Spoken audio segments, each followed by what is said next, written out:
Namaste. We will carry forward our discussion on the distribution and abundance of organisms, and today we will have a look at some push and pull factors in some greater detail. Now, in the last lectures we had seen that push factors and pull factors govern the distribution and abundance of different organisms, and we had defined push factors as those factors that make a certain area inhospitable or maybe less hospitable for a certain species. So, if an area is very hot, if an area is very cold, very moist or maybe very dry for some particular organism, that organism would not prefer to live in that area. And different organisms have different tolerances to all these factors, and so a certain factor might be a push factor for a certain organism and might be a pull factor for some other organism. Now, similarly, we had defined pull factors as those factors that attract organisms to any specific area. So, if an area has abundant amount of food, it has amiable climate, it is neither too hot for the organism nor too cold, it is neither too wet nor too dry.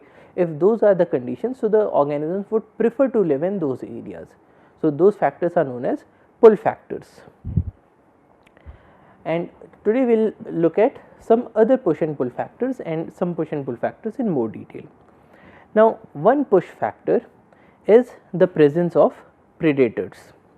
Now, this is an observation. So, this is a field observation from an area in which we are seeing the number of sea urchins. So, in this case we are looking at sea urchins, and this is at a particular line which is called a section at J, and here we are looking at the algae populations, and this is the depth of the water. And in this case we can see that in these two areas where you do not have the sea urchins, you have an abundant amount of algae. So, essentially if you have algae in an area, you do not have sea urchins in that area, and if you do not have algae in an area, that area is having an abundant amount of sea urchins. Now, the question is, can predators act as push factors for an organism? And in this case the sea urchin is the predator and algae is the prey, because the sea urchin feeds on the algae. So, how do you discern if actually the distribution of algae is being governed by the presence or absence or maybe the abundance of the sea urchins in that area? So, some experiments were conducted to establish the facts. Now, this is the first experiment. Now, in this experiment in early July 1959, a certain area in the seas was cleared off of the sea urchins. So, essentially all the sea urchins in that area were removed.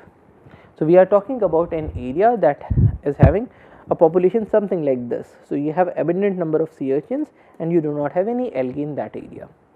Now, you experimentally remove all the sea urchins and then you try to see what is happening to the algae population. So, in early July you removed the all the sea urchins. So, the algae population is 0. Now, if we look at late July, the algae have covered roughly 10% of the area, because there are no more predators to feed on these algae. Then by August it has increased to 25%, by September it has increased to 50%, and by the next year 100% of that area is now covered by the algae. Now, when we are looking at a push factor or a pull factor, when we said that we do not have algae in these areas, then it is possible that you do not have algae in these areas for a number of reasons.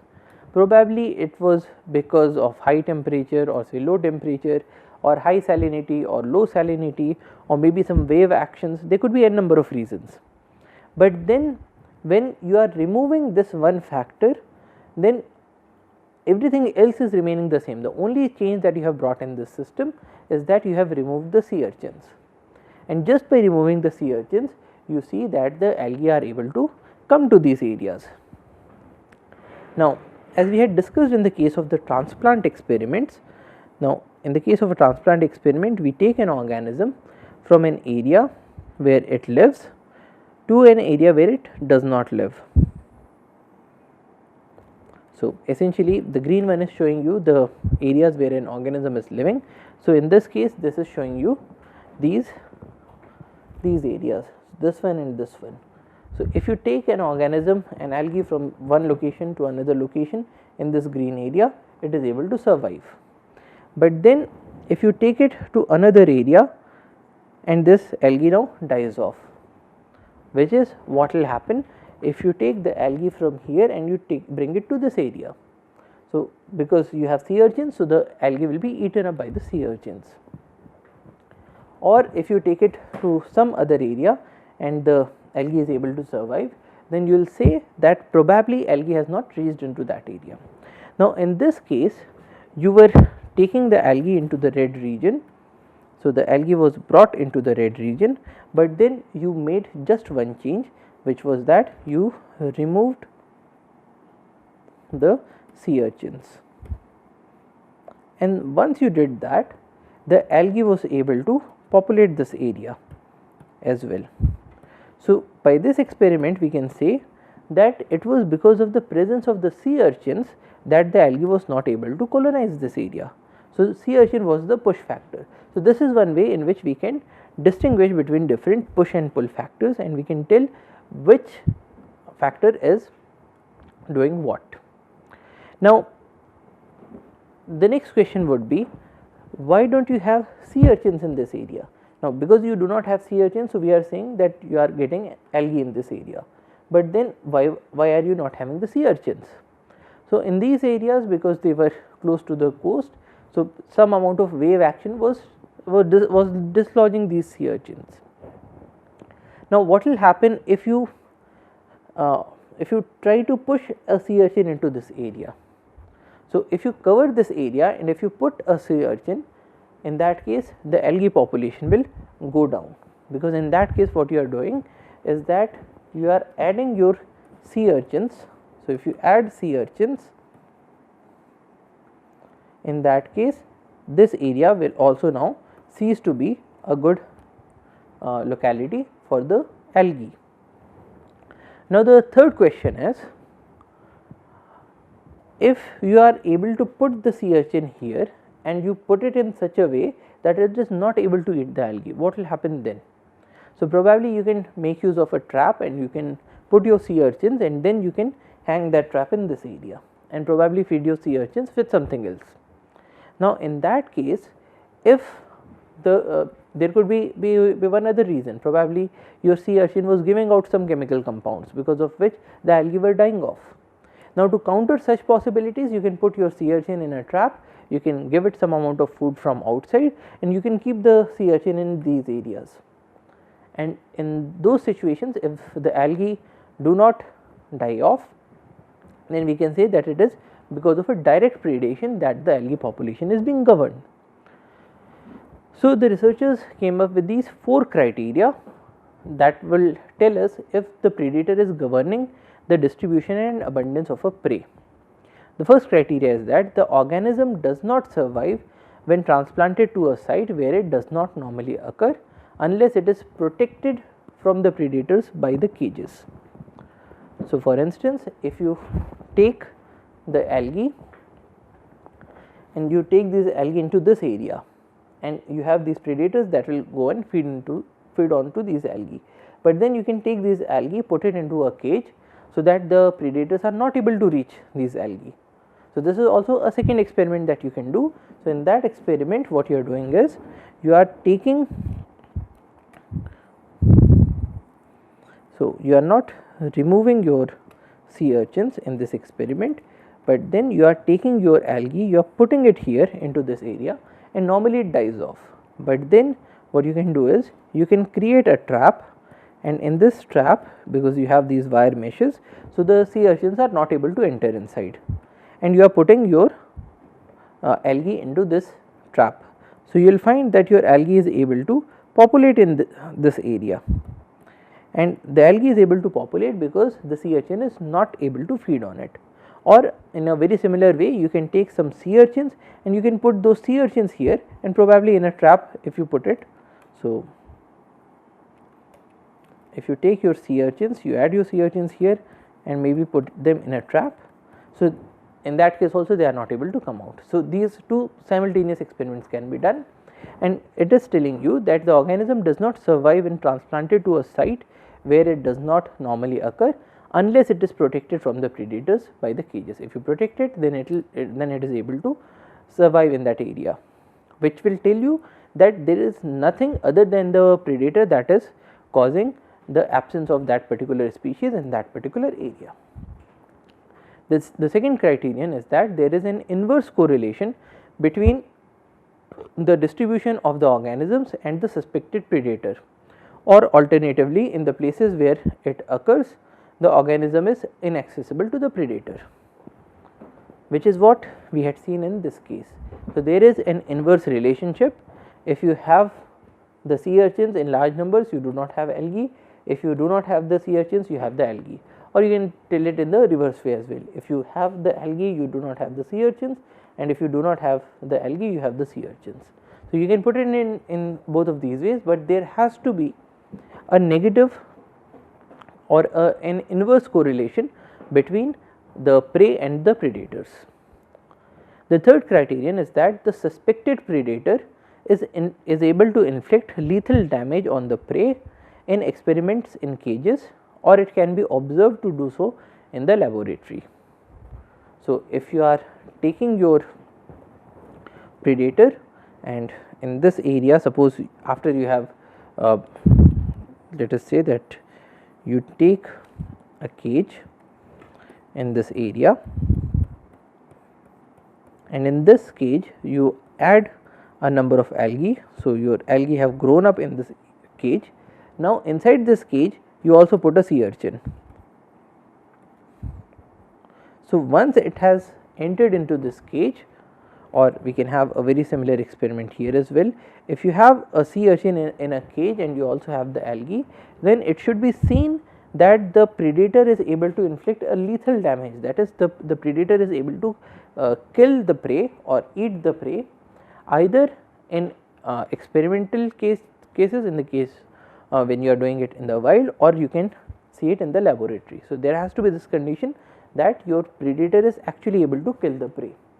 And the fourth is that there is direct evidence that the suspected predator is responsible for destruction of the prey in transplantation experiments, which means that when you are transplanting your algae into this area, you are taking your algae into this area, and you see that when you are taking these algae, the sea urchins are going to feed on these algae, and so all these algae die out.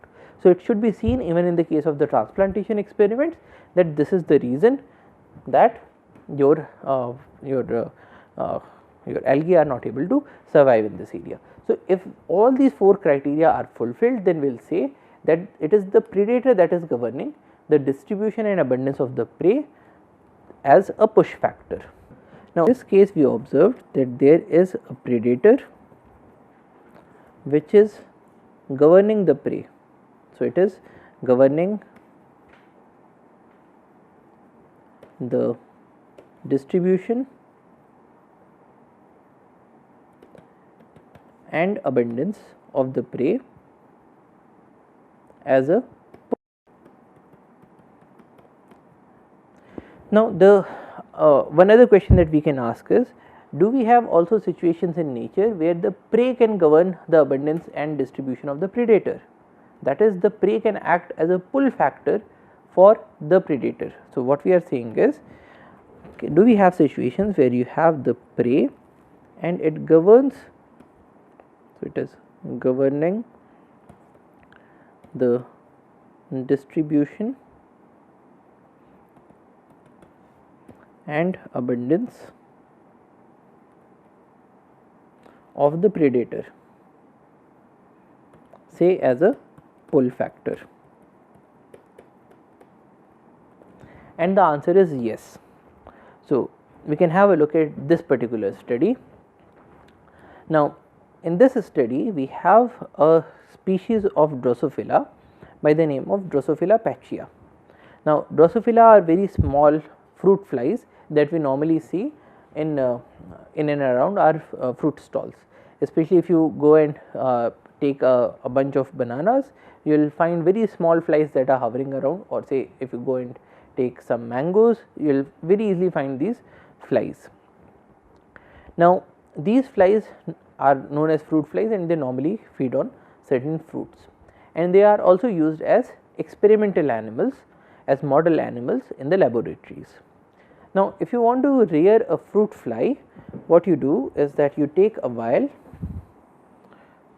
So, in this vial you will put some amount of food in the bottom, and typically this food is starch in the form of corn plus some sugar and maybe plus some fungicides, so that it stays fresh for a long period of time. And then you will put these fruit flies into this vial, and then you will cover the top with a piece of cotton. So, in this case the flies have access to air from outside, so the air is able to reach inside, there is a good exchange of air, so oxygen can come inside, carbon dioxide can go outside. The fruit flies have access to the food here, and they also have ample space here, and in that case they will be able to feed on this food and they will multiply in their numbers. So, this is a very commonly used model organism. Now, the model organism that we use in the laboratory is Drosophila melanogaster. Now, here again if you look at the word roots, it has a very interesting name. Droso means dew, phili is affinity. So, when we say that something is hydrophilic, it means that it absorbs water, it has a love of water. Now, similarly this Drosophila has a love of Droso, and Droso in this case refers to the dew. So, this is called Drosophila because it typically comes out of its pupal stage when it is very early morning. So, in the very early mornings you will see these flies coming out of their pupal stages when there is dew everywhere around. So, which is why we call it Drosophila. Melano is black, gaster is stomach. So, if you look at its stomach you will have a black color. So, which is why it is called Drosophila melanogaster. But then Drosophila comes in a number of species, and in this case there is this particular species of Drosophila that is found only in the deserts, and even in the deserts it is found only near a particular species of cactus. So, there is this cactus on which this Drosophila is feeding and it is living there. Now, if you take this Drosophila, so you take this Drosophila pachia and you try to grow it in this vial. So, you have added corn, you have added sugar, you have added fungicide. So, you have given it everything that you give to a normal Drosophila melanogaster, and this Drosophila is not able to breed. So, the young ones do not come out. So, in one generation it is all gone. But then if you take a piece of the cactus, so if this is the cactus, you just take a piece of this cactus and probably you put a piece of this cactus inside. Once you do that, your Drosophila will start to reproduce. So, you will be able to maintain a population. Now, you can also take this small piece of cactus, you can autoclave it. So, in which case you have heated it to as high as 120 degrees for as long as say 15 to 20 minutes. So, that all the living organisms that are there on that piece of cactus, they are all dead. And if you put an autoclaved piece of cactus here, still your Drosophila will be able to breed. Now, another interesting case is that if you take this cactus piece and if you put it into a vial and you are adding some other Drosophila. So, let us say that you are adding your normal Drosophila, your Drosophila melanogaster, and you are raising it along with this particular cactus. So, what will happen is you will see that your Drosophila start dying off. So, this is a very curious case that you have this Drosophila pachia that is only able to grow when you have this cactus around, and if you have any other Drosophila that will die when you have this cactus. Now, what is the reason? Now, the reason is that this particular cactus gives out certain sterol molecules. Now, sterols are the molecules that are typically used in the making of several hormones. Now, in this case, the sterol molecule is toxic to the other Drosophila species, but then this Drosophila pachya uses this particular sterol to make its own hormones. So, what has happened in this case is that because of co-evolution, this Drosophila has been living on these cactuses for a very long period of time, and because of this co-evolution, it is now able to make use of the chemicals that are given out by this particular cactus, and every other Drosophila finds it toxic, and so every other Drosophila dies. But then this co-evolution has happened to such an extent that if you do not give this cactus, your Drosophila pachya is going to die. Why? Because it is now so much dependent on this cactus that it now obligately, or it 100% it needs this sterol from outside, from this cactus, so that it can make its own hormones. If you do not give this cactus, this Drosophila is completely unable to make this hormone by itself. Now, if you have such a relationship where your predator, in this case the predator is the Drosophila and the prey is the cactus. So, your predator and prey have co-evolved to such an extent that your predator can live only on the prey population. In that case, you will have a situation where your prey will govern the distribution and abundance of the predator. Why? Because in the desert, if you have this cactus, you will have the Drosophila. If you do not have this cactus, you will not have this Drosophila. So, we are talking about the Drosophila pachya. So, if you have your cactus, you will have Drosophila pachya on this cactus. If you do not have this cactus, Drosophila pachya will not be there. So, in this particular case, it is the prey, that is the cactus, which is governing the distribution and abundance of the predator by acting as a pull factor. And instances such as these are very important because we can make use of these instances as biological controls. So, there are huge implications for biological control of pest or invasive species. Now, we will look at one such example now.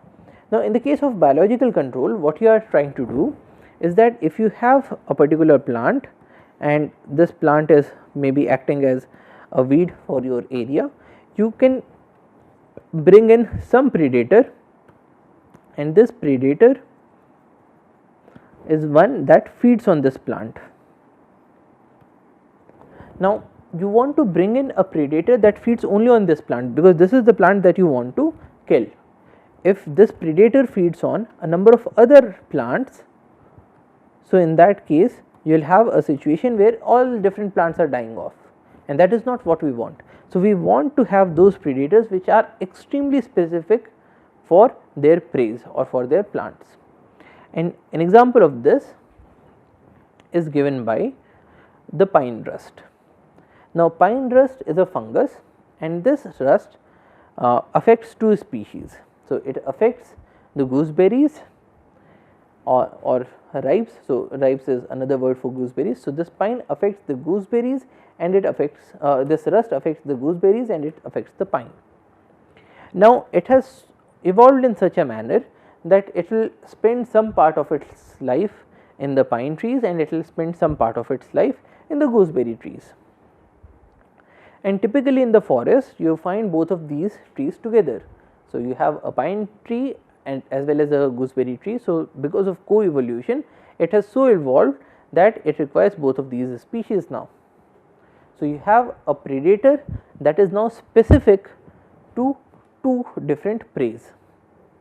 Now, if you want to control this predator, you can eliminate the gooseberries, because we want to maintain a plantation of pine and we do not want to our pines to be impacted by this particular rust. So, you can eliminate the gooseberries, in which case the rust will not be able to complete its life cycle. So, essentially what we are saying is that you have these two species. So, you have the pine and you have the gooseberry, and there is a particular fungus that moves from pine to gooseberry and from gooseberry to pine. So, here you have the fungus. and this predator is so specific that it has to move from a pine to a gooseberry, and it has to move from a gooseberry to a pine to complete certain stages of its life cycle. Now, if you want to maintain a pine plantation and if you remove all the gooseberries from this area, so this fungus will not be able to complete its life cycle, in which case your pine trees will be saved from the fungus. So, this is a way in which we can make use of our theories of push and pull factors for our own use, for generating a pine plantation, or you can make use of these specific predators to kill off certain plants that you consider as weeds. So, now these are two instances that you can make use of by looking at the push and the pull factors. Now, we will also look at one other push factor, and which is your interspecific competition. Now, inter is between, so here you have competition between two species. So, this is an inharmonious interaction as we have seen before. Now, this is an example in which you have two different species of birds. Now, here you have this portion, this white colonies are the red wing territories. So, you have these birds that are known as red wing, and you have this other bird that is known as a tricolored blackbird. Now, if you have a red winged blackbird, and here you have this field observation that on 15th of March 1959 in this area there were so many colonies of these red winged blackbirds that had come up. Now, after a short while you started seeing the tricolored blackbird that started appearing on the 20th of March. So, 5 days after these colonies were established, you started seeing the tricolored blackbirds in these areas, and your tricolored blackbirds are more aggressive and they are larger in numbers. So, they are able to push your red winged blackbirds to the periphery. So, in this case the central area, which was earlier the area of the red wings, is now all taken up by the tricolored blackbirds. Now, in this case what we are seeing is interspecific competition that is regulating the distribution of a species.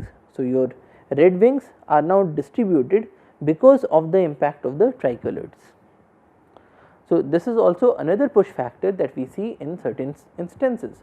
Now, if we look at these areas, then you will not find any more nesting that is being done by the red wings in this area, because they have been completely pushed away.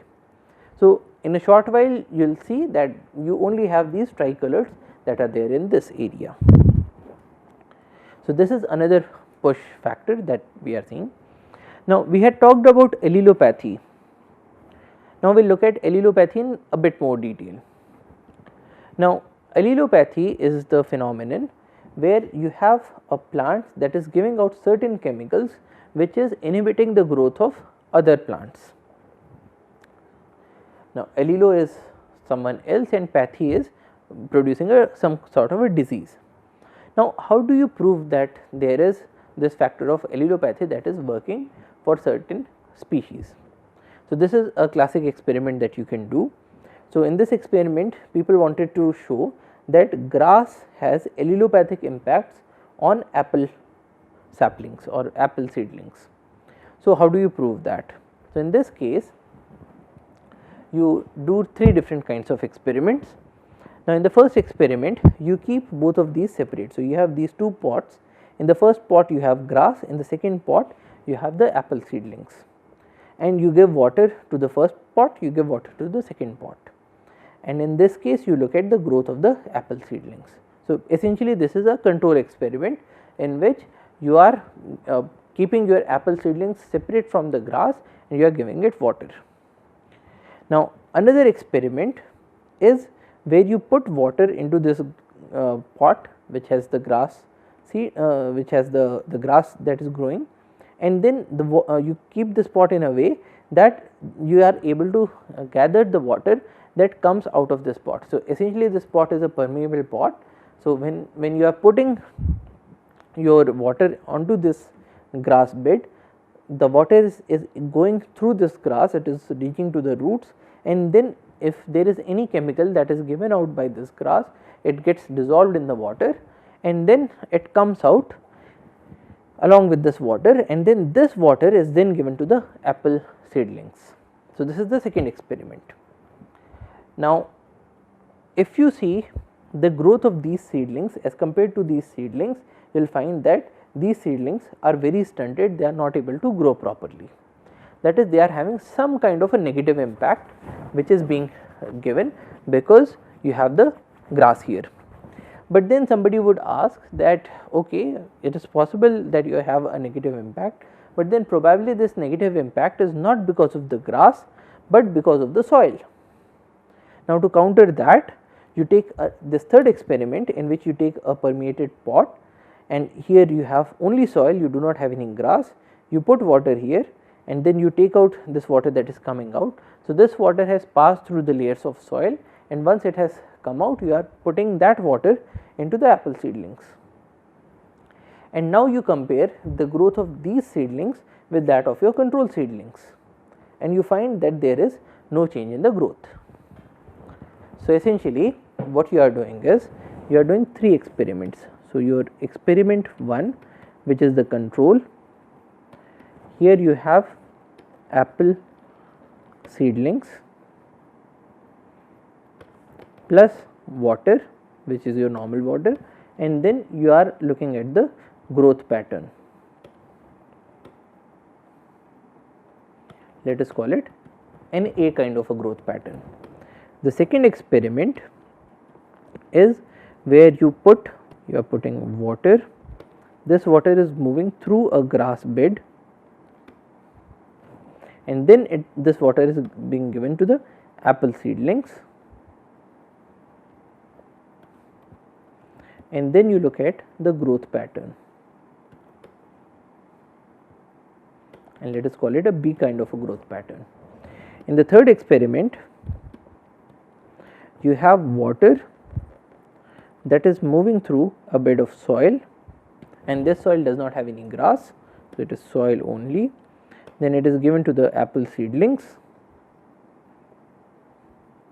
and then you look at the growth pattern, and let us call it a C kind of a growth pattern. Now, when you look at these 3 observations, so here you have the observations, you find that A is roughly equal to C, but B is very much less than A. So, the growth, when you are giving water through the grass bed, the growth is very little when you compare it with your control, but the growth when you put it only through the soil is roughly equal to the control. So, both of these are equal, and this one is very low. So, in that case you can say that yes, there is some inhibitory effect that is coming when the water is passing through the grass bed, and this inhibitory effect is not coming because of the soil. So, it must be coming from the grass only. So, this is one way in which you can demonstrate your inhibitory effects. Now, in the case of allelopathy, you have inhibitory effects that are coming from one species and they are influencing the other species. So, they are coming from the grass and they are influencing another species, that is apple. But then can you also have inhibitory impacts, that in which case you have one species that is putting an inhibitory impact onto members of its own species? Is that also possible? Now, before we move on to that, let us think about the reason why any particular species would want to inhibit the growth of its own species members. So, let us say that you have this tree in an area, and this tree has long roots. So, probably it is covering a very large area, and then this tree is giving out certain fruits which have the seeds, and then through dispersal these seeds can come into an area from here to here, or probably they can go off even further. So, let us say that this is the region where you have the roots. So, you can have seeds that come here, or you can have seeds that come even after this.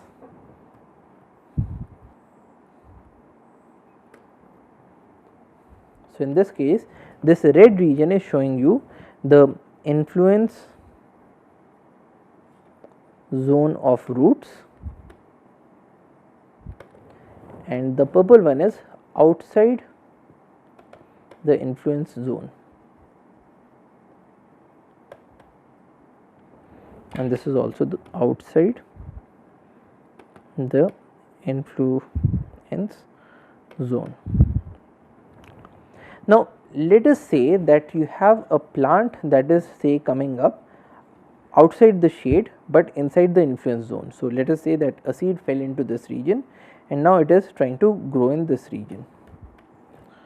So, this seed, if you have a seed that is coming right under the plant, that is the first situation, the second situation, and then you have a third situation where you have this seedling that is coming up outside the influence zone of the roots. Now, in the first case the plant is going to die. Why? Because it is not getting enough amount of shade, enough amount of sunlight, because it is there in the shade of the parent tree. But then in the case of the second plant, it is outside the shade region, but then if it grows, then it will also take up the nutrients that are currently being taken up by these roots. So, in this case, if this plant is allowed to grow, so this plant will be putting a negative influence or a competition to the mother plant. So, if there is a competition, both of these plants will not be able to get sufficient amount of nutrients or sufficient amount of water. If on the other hand you have this third situation where you have these seedlings that are coming up at a larger distance, and there is no there is very little possibility that it would serve it would give a competition to the mother plant. So, here we are considering these three cases. In the first case, your seedling is already at a great disadvantage, so your seedling dies, but then in the second and the third case your seedling is not at a disadvantage, but in the second case your seedling can give a negative influence to the parent. In the third case it is so far away that it will not be able to give. So, here you have no competition because it is very far away. Now, if you look at nature, it makes a lot of sense for the mother tree to kill even this seedling, because if it grows it will put up a negative influence or competition to the parent. Now, how can you kill off this seedling when it is so far away that it is not under your shade? So, you have a situation in which your mother plant will also release some chemicals from its roots, which will inhibit the growth of any of its own daughters in the surroundings. Now, if this daughter plant grows up, you will not only have the competition in this area, but then there will also be a lot of inbreeding, because your mother plant and the daughter plant are related to each other. So, through evolution there has been a selection of these traits in which the mother plant is able to kill the daughter plant as well. Now, we will look at some examples. So, this is population control by inhibition, which is the peach replant problem. Now, in this case people looked at the fruit yields in peaches. So, peach was grown in these areas and there were two kinds of these growths. In the first case you had a peach plant. So, there was a growth of these peach plants in this area. Now, these plants were uprooted and then this area was again grown with peach. In the second case, you had these apple trees that were growing in this area, and these apple trees were uprooted and this area was planted with peach. Now, if you have a scenario in which the mother plant is giving out some chemicals that can remain in the soil and that will inhibit the growth of the seedlings. So, in this case, if we have such a scenario, we should observe that this peach should have a low growth or probably a low yield as well. Whereas this peach, because it is not preceded by one of its own species, it should have a normal growth and a normal yield. So, now let us look at the results. If you have peach following apple, so you have apple that was removed and then the area was planted with peach. On an average, on this first field you have 212 pounds of fruit per tree. In this second field you had 220 pounds of fruits per tree. So, there was a very large amount of yield. But if you had this peach plant that was following a previous peach cultivation, here you see only 92 pounds per tree and here you see only 145 pounds per tree. So, essentially we can say that if you have this peach that is following the apple, you have excess of 200 pounds per tree, whereas if you have a peach that is following a peach plantation, so you have less than 150 pounds per tree. So, this is showing a negative influence in which one species is putting a negative influence on members of its own species. So, here we are seeing allelopathy that is acting on the members of the same species. So, this is also another push factor, and this has been seen in even more detail in the case of Grevillea robusta, which is your silver oak. Now, in this case there were 3 sets of experiments that were done. Now, in the first experiment you have your Grevillea robusta seedlings that are grown on sand. In the second case they are grown on rainforest soil, and in the third case they are grown from another oak plantation. And in each of these experiments you have the plants, your seedlings that are treated with 2 things. One is a leachate, and this leachate is coming from a very similar experiment to what we had seen.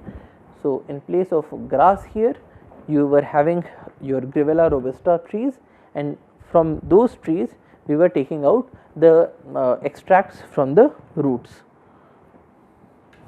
or we were trying to get all the anything that was given out by the roots into the plant medium. So, in this case you have these roots, so you add water into it.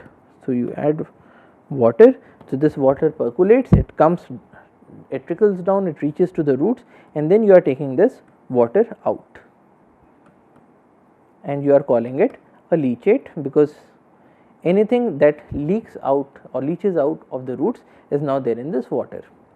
Now, in every set of your plants or your seedlings, so you have your seedlings of the same species, and you can either treat it with water or you can treat it with this leachate. Now, let us look at the results. In the first case of experiments where you had these seedlings that were growing on sand, if you put your control, that is your normal water, so in this case you have 40 seeds in the 40 seedlings in the control, 40 seedlings in the leachate, and then in the case of the control you see 72.5% of seedlings remain healthy, and in the case of the leachate all of them die out. So, you have 0% healthy seedlings. So, they either die out or they become very shriveled or they blacken out, and so a number of things are seen in these. If you have your soil from the silky oak plantation, here also you find that you have 90% healthy seedlings in the case of control and 0% healthy seedlings in the case of leachate. In the case of rainforest soil, you have 97% healthy seedlings and you only have 30% healthy seedlings in the case of leachate. So, what are these experiments showing us? The first thing is that in all 3 of these experiments, the health status goes down dramatically if you are putting the leachate. So, the first thing that it is showing us is that Grevillea robusta is giving out some chemicals into the water which is inhibiting the growth of its own seedlings. So, it is putting up an allelopathic impact on its own seedlings. So, that is the one thing. The second thing is that the impacts vary with the kind of soil. So, if you are putting your rainforest soil, so here the mortality is or the mortality is much lesser or the health status is much better. Now, why would that be so? Now, here again we are looking at different push factors and different pull factors. In this case, your roots are giving out this chemical which is inhibiting the seedlings. But then in different kinds of soils you can have different kinds of bacteria. So, in the case of your rainforest soil, you have bacteria that decompose this chemical.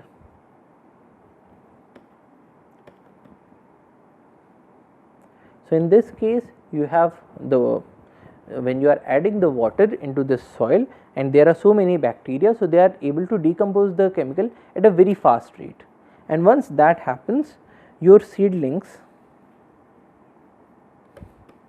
have less exposure to the chemical, which means that the amount of inhibition is less. So, in this case what we are seeing is that not only do we have allelopathic impacts in which one species negatively influences another species, but you also have allelopathic impacts in which one species influences negatively the members of its own species. But then these impacts can also be modulated by outside organisms. So, these impacts can be modulated by say bacteria. If you have enough amount of these bacteria in the soil, they will eat up these chemicals, they will degrade these chemicals, and so the negative influences will be lessened to quite a lot of degree. So, when we are talking about any push factor or any pull factor, it is also important to note what are the other things that are present in the surroundings. So, that is a learning that we can get out of this. Now, similarly, like in the case of your Grevilla robusta, the bacteria were playing a role in modulating the impacts of the negative factors. Similarly, in the case of temperature, we have the acclimation that plays a modulating factor. Now, what is acclimation?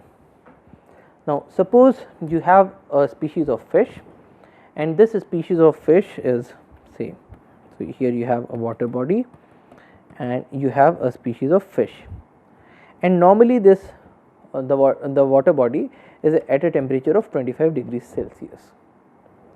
Now, if you increase the temperature of this water body and say you are seeing what is the temperature at which your fish is going to die, and you increase it to say 40 degrees and your fish is and all your fishes are dead at this particular temperature. Now, acclimation says that suppose you increase the temperature of this water slowly. So, in place of changing it from 25 degrees to 40 degrees, you suppose take it to 30 degrees Celsius, and then you let your fishes remain at 30 degrees Celsius for a very long period of time, so that they are getting acclimatized to the ambient conditions, that is of a higher temperature. Now, if you try to increase the temperature of the water again, and you are seeing at what temperature do these fishes die, in place of 40 degrees, it is possible that they die off at 42 degrees, which tells you that when you are talking about any push and pull factors, when you are talking about a tolerable range, so the tolerable range for any species is not fixed. So, for instance, if we say that in the case of human beings, we are very much comfortable at say 25 degrees Celsius, and we can live for at as hot as 50 degrees Celsius or say as low as minus 10 degrees Celsius. Now, in this case, if you look at the mortality of human beings, if it goes to a higher temperature, so let us say that the ambient temperature is not 50 degrees but 55 degrees Celsius. So, a person who is more adapted to living at minus 10 degrees Celsius, if you put this person into this temperature of 55 degrees Celsius, there will be a higher level of mortality as compared to if you are taking a person who is already living at 50 degrees and you are placing this person at 55 degrees, or a group of such people at 55 degrees. Why? Because the people who are living at minus 10 degrees are acclimatized to lower temperatures, so they cannot tolerate very high temperatures. So when we are talking about these curves, when we are talking about the mortality curves, that is a function of the acclimation temperature, and this is what we are seeing here. So on the y axis we are seeing the lethal temperature, on the x axis we are looking at the acclimation temperature. Now suppose the acclimation temperature was 10 degrees. Now if you have you have the individuals that are kept at 10 degrees and you lower the temperature even further. So you lower the temperature to 0 degrees. Do any of these individuals survive? Answer is no. So at 0 degrees, when water becomes ice, all of these individuals die off. But then if you have individuals that are acclimatized to 15 degrees, and in this case you are putting them into water that is colder, so even before reaching 0 degrees they will start dying off. So they will die off at say 5 degrees. If you have a higher acclimation temperature, say 20 degrees, maybe they will die at 7 degrees. So by plotting these different acclimation temperatures and different lethal temperatures for each acclimation temperature, we can get this curve. Now similarly, if you have a fish that is acclimatized at 5 degrees Celsius and you are putting it in warmer waters, so it probably dies at say 22 degrees. If your fish has been living at a higher temperature, so let us say your fish has been living at 20 degrees, so this fish will be able to tolerate a higher temperature. So in place of 22 degrees it will be able to tolerate say 23 degrees. So by this way we can plot this curve. Now these sorts of curves which are telling us the lethal temperatures for different acclimation temperatures, they will be different for different species. So for instance, if you look at this species, this can tolerate a much wider range of temperatures as compared to this species. So when we were saying that every species has a range of tolerances, and a species with a narrow range of tolerance, this will die first, and a species with a wide range of tolerance, this will be able to survive better. Now this thing is true, but this is also modulated by the fact that your tolerances depend on what ambient conditions you have been living in. So in the case of this push factor, so when we are saying that that any particular species can only live till this much of heat conditions or this much of cold conditions, so even this factor will depend on or is modulated by the ambient surroundings in which this particular individual has been living. So whenever we are talking about these push and pull factors, they are modulated by a number of things, and one of those is the acclimation temperature. Now similarly, it has been seen that if you look at any particular species, and suppose this is the Sierra Nevada range, and we are looking at plants of just one species, and if you are taking out plants from here, so you are taking out seeds from here and you are growing it in a lab condition. Similarly, you are taking up seeds from say here and you are growing them in the lab conditions. So all of these are the same species, but if you take out the plants which have been living at in these areas where there is a lesser velocity of wind that flows, so these plants have been acclimatized to a condition where you do not have a very high wind speed. So probably these plants are taller plants. So essentially what we are doing here is, you have a hill, and in this hill the plants that are growing here are probably taller plants, and the plants that are growing on this top are probably shorter plants. Why? Because the wind speed here is less and the wind speed here is very high. So, if the plant is taller, so it will have to face much greater wind pressures and probably it will get broken. So, these particular individuals, and mind you both of these are belonging to the same species. So, these individuals have been acclimatized to different wind speed. Now, if you take the seeds of this plant and if you grow them in the lab conditions, so you are taking seeds from here and you are taking seeds from here, and it turns out that these plants will still remain short plants and these plants will still remain taller plants, even though now they are both subjected to the same sets of conditions.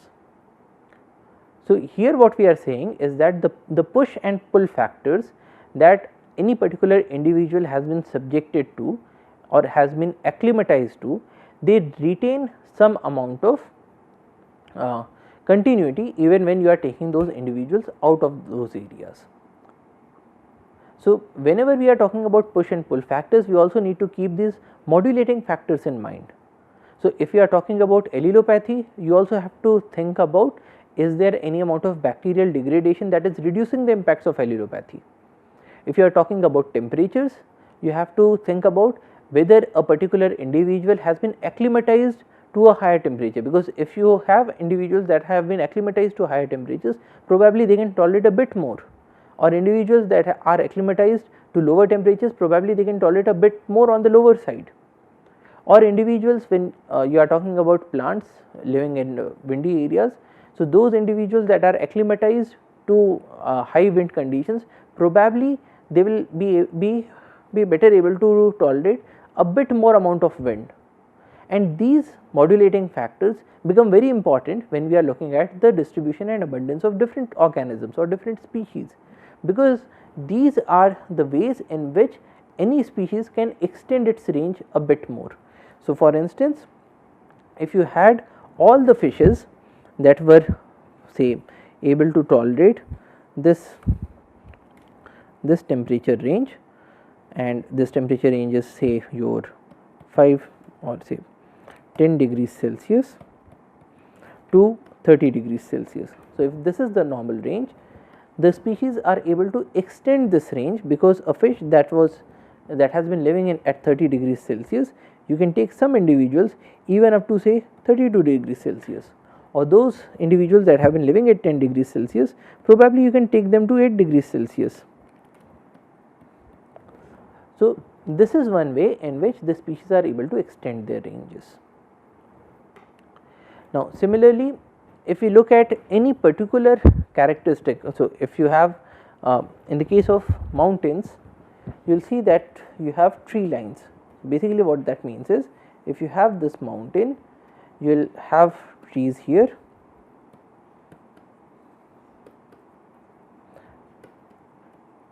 you have trees here, but then there will be a particular line above which you will not find any trees, or let us say there is this line above which you have no trees. Now, if you say that you do not have trees in this area, if you ask the question, why do not you have trees in this area, there can be n number of factors.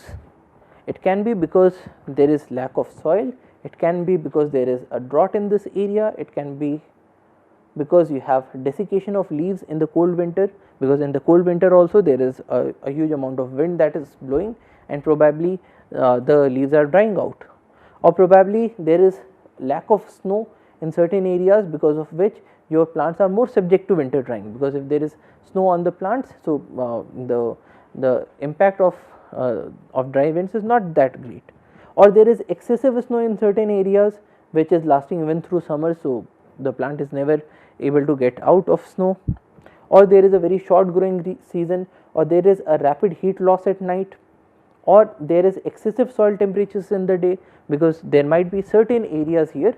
So, suppose this is the northern hemisphere and this is the southern slope. So, in this southern slope, probably the temperatures go up in the night in your daytime. So, they grow up in the daytime and they are very less in the night time, because of which the plants are getting killed off, or because of the mechanical aspects of the high winds. So, you can have n number of reasons. So, whenever we are talking about the distribution and abundance of any organism, we have to look at all the alternatives that are there, and then we can dissect out each and every alternative by looking at different transplant experiments. So, for each of these factors you can construct a transplant experiment with certain modifications. If you think that lack of soil is the reason, you can create a certain patch where you add soil and then you see if lack of soil is the reason. If you are thinking that desiccation of leaves in the cold winter is the reason, probably you can provide some sort of moisture or maybe be some sort of emollients to these plants, so that they are able to survive it better. So, not only do we have to look at multiple reasons which could be leading to the observed distribution and abundance of the organisms, but at the same time we will also have to look at different modulating factors for all of these different reasons. And only when we have dissected each and every of these will we be able to tell what is the exact cause for the observed distribution and abundance of different organisms. So, this is all about the push and pull factors in more detail. So, you have to look at various alternatives, and you also have to look at various modifying factors or modulating factors for each and every push and pull factor. So, that is all for today. Thank you for your attention. Jai Hind.